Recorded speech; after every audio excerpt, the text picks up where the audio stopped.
Hello दोस्तों, तो दोस्तों कैसे हैं आप लोग। आशा करता हूँ कि आप लोग बहुत ही अच्छे होंगे।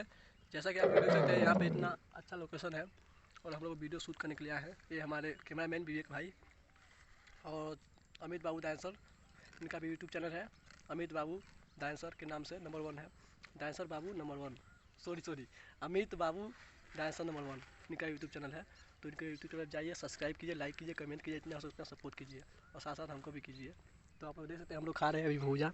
अभी एक भैया आए थे, वो भी बना कर दे गए, पैसा वैसा दिए हैं, खरीद के खा रहे हैं इस समय। और लोकेशन आप लोग देख सकते हैं कितना जहरीला लोकेशन है। तो वीडियो पसंद आए तो लाइक कमेंट शेयर जरूर कीजिएगा।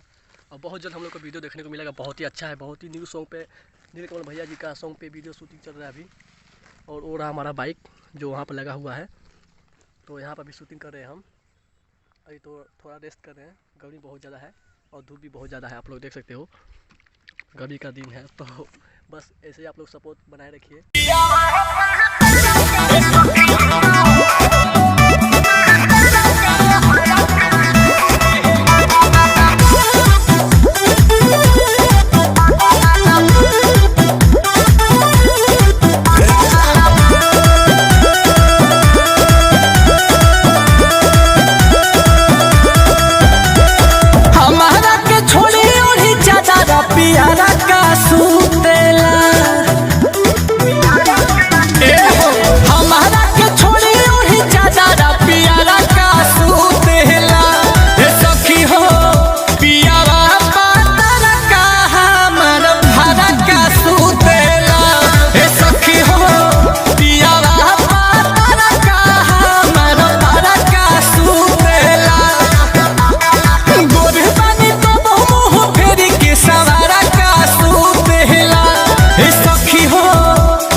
करनी ना धरनी बाटे घूमे ले झार के हो, नहीं हर के मिलल पूरा सेंट पाउडर मार के हो।